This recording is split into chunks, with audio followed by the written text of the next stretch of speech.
I have. I don't know if you want to consider this breaking news or not, but I found this on the internet. Yes. There's multiple outlets report. Or there's one outlet specifically reporting, but it's a real outlet. Okay, it's not. We're not getting sports talk ball sacked. I don't think so. Okay. Or Eric Shund. I don't think that's happening to me. Okay, good. Because it's Denver Sports 104.3, the sports station out in Denver. It's a verified account. It's got however many followers. Okay. Per sources. Yeah. That's multiple. Yeah, plural. Rob Gronkowski wants to return to the NFL, and the Broncos are expected to be in the mix. Wow. Gronk back. What do you think of that? He would be catching passes from Bo Nix? Who wouldn't want to catch passes from Bo Nix? I mean, look. It seems kind of like a fake story. That doesn't. It seems like it's just a guy that wants to be talked about again. But and why Denver? It's oddly specific, though. So what does that mean? Does that mean he went on the air in Denver? And was like, yeah, I'm interested in coming back. He worked with Sean Payton, so he might go to Denver. That's what the connection is. Is that what the guy's saying? So this guy Cecil LeMay is a Cecil Shorts, the old Jacksonville wide receiver, who went to Division III Mount Union. Oh, nice. Yeah, Cecil Shorts, one of the great D3 players of all time. Though there's a guy who covers the Broncos for somebody. He's talking about this now. It could be full of crap, but he's reporting it, and other outlets are talking about it now. Do you think he's nervous that we now all consider Travis Kelce the greatest tight end of all time? Well, we all don't. Well, we all should, but is what we I meant don't. to say. No, he needed the Chief Pete to really cement it. I say no. I do and have ever since he matched Rob Gronkowski in Super Bowls. Gronk technically has 4, but he only played only won 3 as a player. The other one, Martellus Bennett, actually was the tight end of the Super Bowl. Gronk should be fresh, though. He's taking 3 years off. But if he's coming back, isn't it something like that? Like he thinks Kelce. Why else would he come back? I don't know. To play with not Tom Brady? He hates doing the TV thing. Yeah, he hasn't gotten any better at that. He is not. That's not really, I don't think, the best use of his skill set. You want him here? His best thing is when he's on Edelman's podcast. You want him here? Yeah, I'll take him. He's probably better than. That's not much of an endorsement. Yeah, how good is having Mercedes Lewis on your team for the 15th year in a row, like the Packers? Mercedes Lewis. Well, for all the Gronk people out there, he should at least come back and block, right? Like even if he's not catching passes, he should come back and block. He throw you out of the Guy's club. a blocker. Throw you out of the club. Ask Sergio Brown about him. Ask Sergio Brown. What a player he threw out of the club too. By the way, himself off the ground out in Indy. So I mean, if nothing else, Gronk will come back and he'll block, right? All you Gronk blocker people out there, you must want that. No one's coming out of retirement to block. That's true. Man, give me some touchdowns. If he comes back, I'm dubious of this story, Keefe.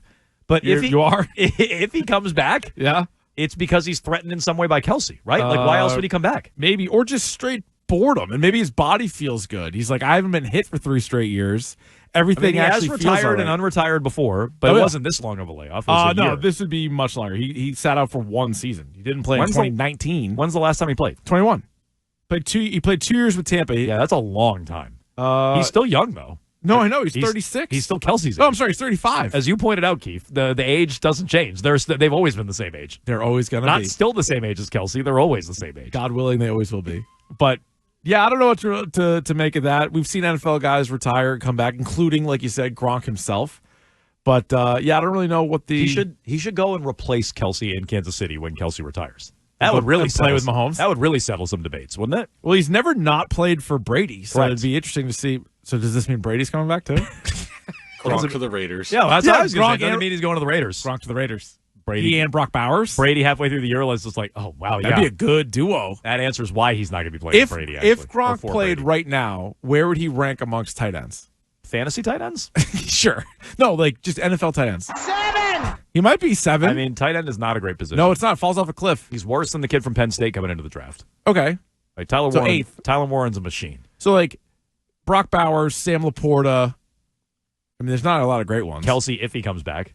Tyler Maybe. Warren, that's it. Is he better than Hunter Henry? Fryermuth. I bet he's better than Hunter Henry. I also bet he's better than Hunter Yeah. Henry. And Yeah. Hunter Henry was pretty good last year. Oh, the Muth? Yeah, I take Fryermuth over Gronk now. I don't know. Maybe. Yeah, I might lean Freiermuth there. You might, maybe. Yeah. Mark Close. Andrews, not Mark Andrews anymore. Not after Isaiah Likely, though. Last time we Yeah. saw Mark Andrews, no Isaiah, thanks. Isaiah Likely, though. Isaiah Likely and Freiermuth and Noah Gray, all Massachusetts guys. It's a tight end hotbed here in Massachusetts. I knew Likely. What'd you say? Likely, Freiermuth, and Noah Gray are all Massachusetts guys. I only knew Isaiah Likely. Everett. I didn't know the other two. The Muth is from like Newburyport, and we looked this up during the Super Bowl. That's Noah really, Gray's from... Really, you should count that for New Hampshire. That's basically New Hampshire. It really is. Yeah. No, Noah Gray, we looked this up. Where did he play high school? He was born in Laconia, New Hampshire, and then he played at Leominster. Nice. Noah Gray. So really, if you want to be a tight end, grow up in Massachusetts. Okay. Your best bet. You're on crack if you think a glorified wide receiver Kelce is better than tight end Gronk.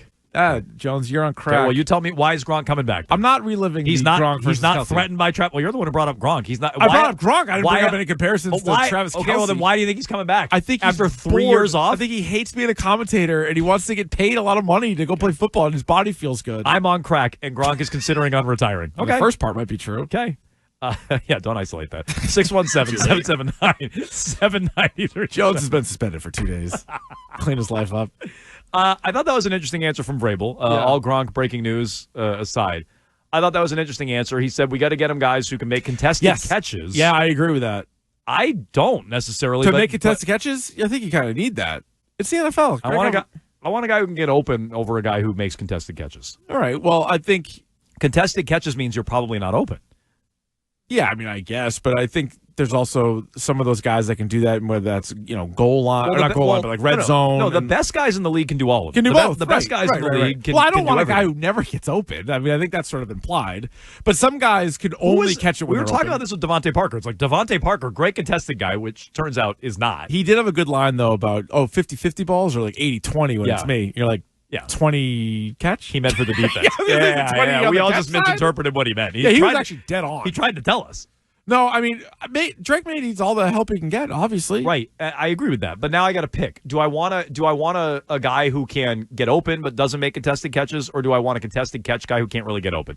I want that first thing. Gotcha. Is how I would skew. The best receivers can do all of it. You know, Jamar Chase can make contested catches and he'll run away from you. What would you say? Let's go back to Gronk for a second. What would you say he did more? He was more of a contested catch guy. Yeah, that's what I think. Yeah, but I'm okay with at tight end. I'm probably more okay with a contested catch. Oh, I got you. Yeah. At wide receiver, I think it's different. Yeah, you want the wide open, just blowing doors like a DK Metcalf. Yeah. Where it's like that guy looks. I mean, he can do both. If I'm going to be consistent, Kelce is a guy who gets open. Kelce's definitely an open guy. Yeah, I feel like he's always open. I don't know. I haven't seen him make many contested catches in his career. So look, maybe I'll take that back. Maybe at tight end, I want a guy who can get open either way.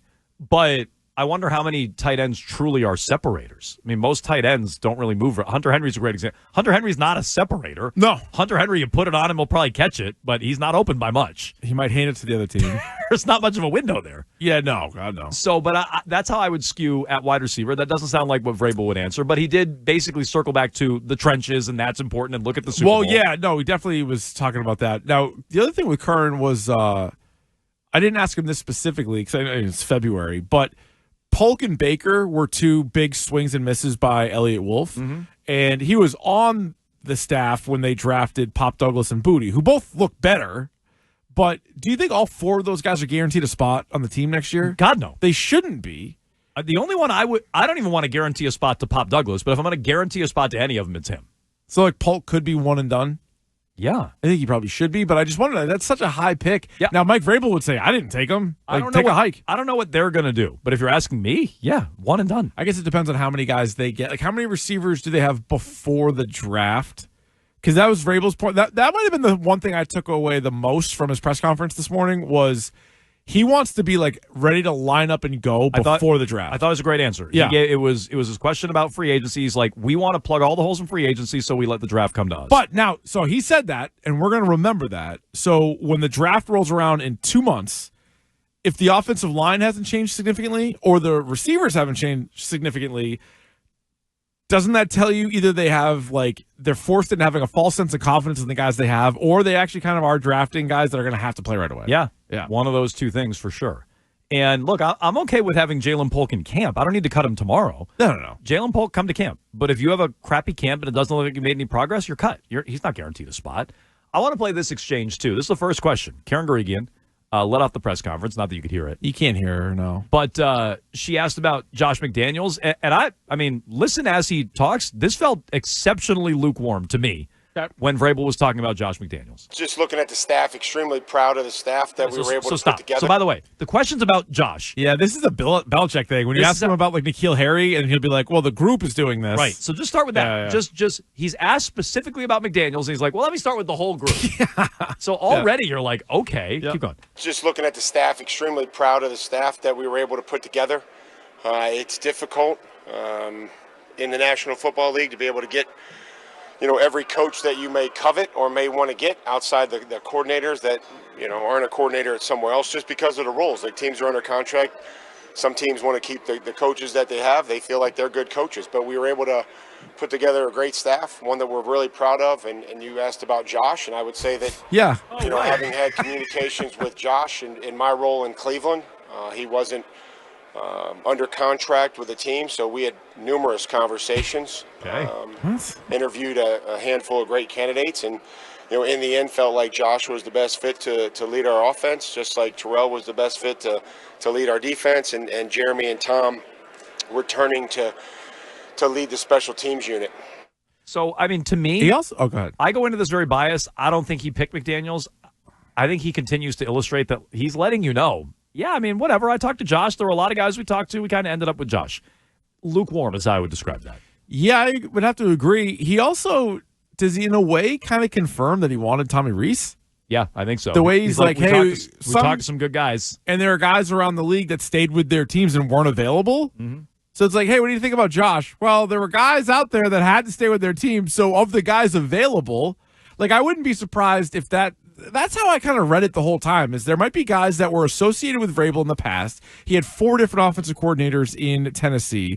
At least 3 of them have jobs right now, including one of them is the head coach of the Packers. Right. But he had, like, Arthur Smith, like, the guys that are on teams. And then there was the connection to Tommy Reese, and he got promoted in Cleveland. So you're saying, of the guys who are available, maybe McDaniels is his top choice. Yeah. But if you're talking about, like, everybody in the world, like, no, he's not his top choice. I think the way you put it before is right. It's like, all right, well, most of the options that I really wanted are either sticking with their team, Arthur Smith, or getting promoted, Tommy Reese. Uh-huh.